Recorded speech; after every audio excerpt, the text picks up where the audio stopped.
नमस्कार, मैं श्रीमती मीना देवांगन समाजशास्त्र विभाग से अतिथि व्याख्याता शासकीय स्वामी आत्मानंद महाविद्यालय नारायणपुर। आज हम MA 4 सेम का तीसरे पेपर का अध्ययन करेंगे। इसमें औद्योगिकरण और प्रवास अध्ययन का विषय है हमारा औद्योगिकरण और प्रवास। सबसे पहले हम प्रवास का अर्थ समझते हैं। प्रवास का अर्थ है एक स्थान को छोड़कर दूसरे स्थान को जाना, यहाँ वहाँ अस्थायी तौर पर निवास करना और अपने मूल स्थान को संपर्क बनाए रखना तथा कभी कभी आते जाते रहना। मतलब पहले क्या था, लोग इतिहास को हम देखें तो हमको पता चलेगा कि पहले मनुष्य एक झुंड, गोत्र, आदिवासी वर्ग में एक स्थान से दूसरे उस स्थान घूमता रहा था। पर क्या है, अब जनसंख्या में वृद्धि होने के कारण मनुष्य को प्रवास के लिए प्रेरित किया। इसके साथ ही मानव आवश्यकताओं में वृद्धि के साथ सीमितता के कारण प्रवासी प्रवृत्ति को भी प्रोत्साहन मिला। हम प्रवास के अनेक प्रकार के बारे में चर्चा करेंगे, जैसे दैनिक प्रवास। दैनिक प्रवास जैसा कि है, ग्रामों से नगरों की ओर रोज आते रहना, प्रतिदिन समान रूप से होना। मतलब यहाँ के निवासी नौकरी या व्यापार या शिक्षा के लिए रोज ग्रामों से शहरों की ओर आते हैं और कार्य को संभव कर हो जाने के बाद वो शाम को अपने घर लौट जाते हैं। और इसके बाद हम मौसमी प्रवास के बारे में जानेंगे। मौसमी प्रवास ही ग्रामों से नगरों की ओर जो दूसरा प्रवास होता है वह विशेष तरह से होता है। जैसे जैसे वह मौसम समाप्त होता है, प्रवासी प्रवृत्ति भी समाप्त हो जाती है, वो अपने गांव की ओर लौट। आकस्मिक प्रवास में कभी कभी प्रवास अचानक होता है, जैसे किसी की बीमारी हो या सामाजिक और धार्मिक उत्सव हो या अदालत के कार्य हो, ये सब आकस्मिक प्रवास में होता है। और एक और प्रवास है स्थायी प्रवास। स्थायी प्रवास मतलब जो स्थायी प्रवास वह प्रवास है जिसमें व्यक्ति पूरी तरह गांव को छोड़कर शहरों में निवास करने लगता है। जब एक बार व्यक्ति गांव को छोड़कर चला जाता है और फिर वह वापस गांव में और कभी नहीं आता है, इसको हम क्या है, स्थायी प्रवास के रूप में देखते हैं। अब हम प्रवास के कारणों को देखते हैं। तो प्रवास के कई कारण हैं, जैसे जनसंख्या में वृद्धि, ऋणग्रस्तता, कुटीर उद्योगों का पतन, भूमिहीन कृषक, सामाजिक नियोग्यताएं, अनेक कारण हैं।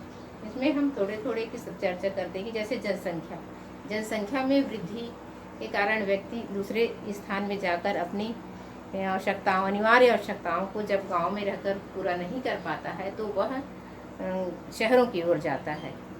कुटीर उद्योग का पतन, भारतीय गांव में कृषि के साथ ही कुटीर उद्योग का आर्थिक दृष्टिकोण से अधिक महत्व रहा है। कुटीर उद्योग की सहायता से व्यक्ति अपने आर्थिक जीवन व्यतीत करते थे। अब कुटीर उद्योग का गांव में पतन होता है तो वह अपनी आवश्यकताओं की पूर्ति करने के लिए वो शहर प्रवासी बनता है, प्रवास की ओर शहर नगरों में प्रवास करता है। या फिर भूमिहीन कृषक, भूमिहीन किसान हैं कि जो ऐसे होते, गांव में अधिकतर किसान ऐसे होते हैं जिसके पास भूमि नहीं रहता, वो दूसरे के खेतों में कार्य करता है और फिर वह अगर निरंतर इसमें भूमिहीन कृषक की संख्या अधिक बढ़ जाती है तो उसको गांव में ही कार्य कर नहीं मिल पाया है। और अलग ऋणग्रस्तता से क्या होता है कि गांव में ये प्रचलन है कि व्यक्ति अपनी ऋण पीढ़ी दर पीढ़ी हस्तांतरित होते रहता है। इन कारणों से उसे मुक्ति पाने के लिए और उसके ऋण से अपने पिता के ऋण को चुकाने के लिए वो शहरों की ओर जाता है। प्रवासिता के कारणों में हम अन्य कारण देखें तो सामाजिक योग्यताएं भी महत्वपूर्ण कारण हैं। भारतीय समाज में क्या है, गाँव में छुआछूत, गाँव में भारतीय ग्रामीण ढांचा अत्यंत ही रूढ़िवादी और परंपरावादी है। जाति पाति, छुआछूत, हुक्का पानी, खान पान, ये सब वहाँ बहुत मान्यताएं हैं। ग्रामों में अछूतों की स्थिति भी अत्यंत दयनीय होती है। अनेक योग्यताएं शिकार होते हैं। जो व्यक्ति ग्रामीण मान्यता और परंपराओं की अवहेलना करता है उसे अनेक प्रकार की अयोग्यताओं का शिकार होना पड़ता है। इस अत्याचार के कारण अत्याचार किए जाते हैं। इसकी अपेक्षा नगरों की दृष्टि देखा जाए तो अनेक प्रकार की प्रतिष्ठा मिलती है। इस कारण भी व्यक्ति शहरों में जा प्रवासी बनता है। उसके बाद बेरोजगारी।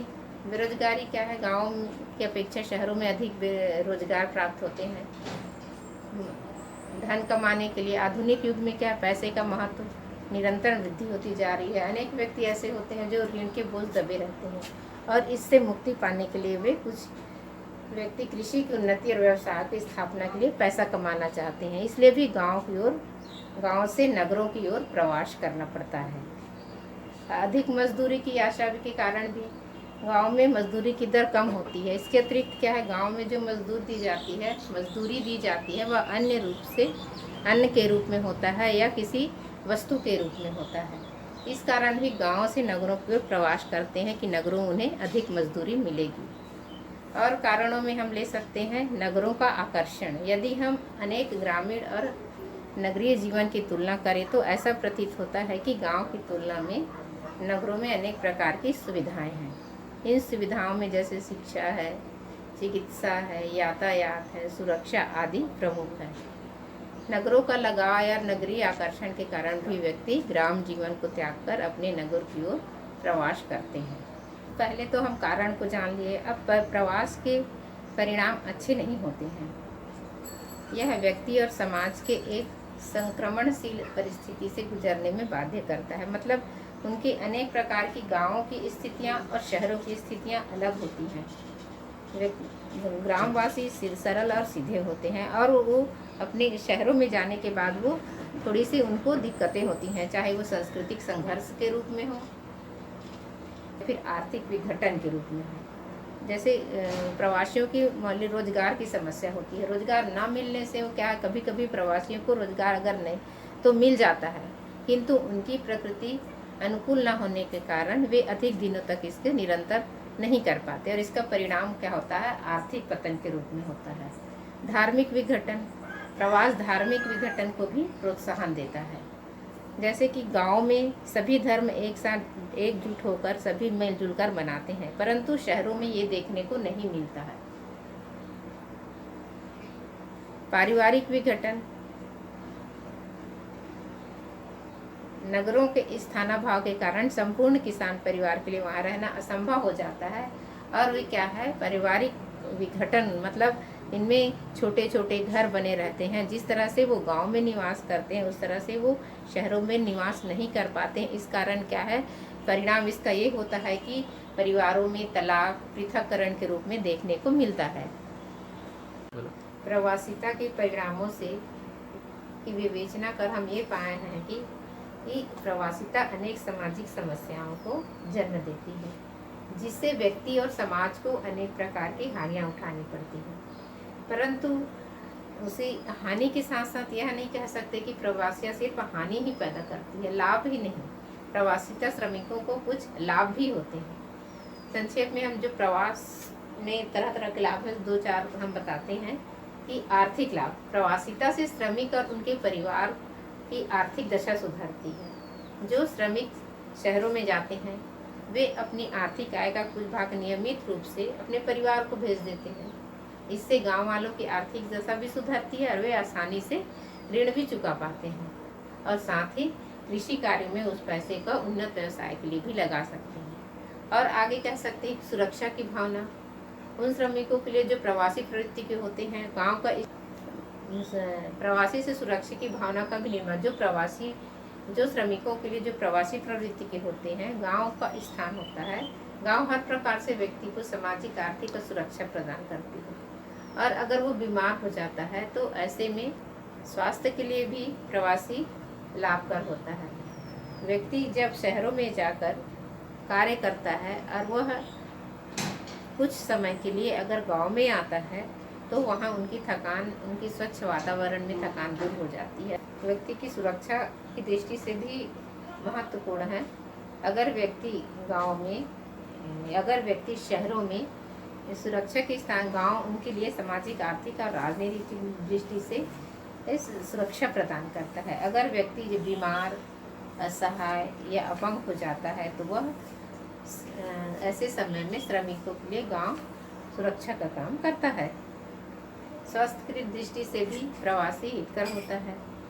अगर व्यक्ति उम्र दराज हो गया हो या किसी कारणवश बीमार रहता हो तो अपने गांव में आकर वह स्वच्छ वातावरण में निवास कर अपने लाभ प्राप्त कर सकता है। अतः हम यही निष्कर्ष निकाल सकते हैं कि प्रवासी हमारे लिए बहुत अत्यंत एक महत्वपूर्ण अंग हो जाता है, जैसे कि बेरोजगारी की दृष्टि से या लाभ की दृष्टि से, शैक्षणिक दृष्टि से भी प्रवासिता हमारे लिए अनिवार्य या रोजगार की दृष्टि से महत्वपूर्ण है।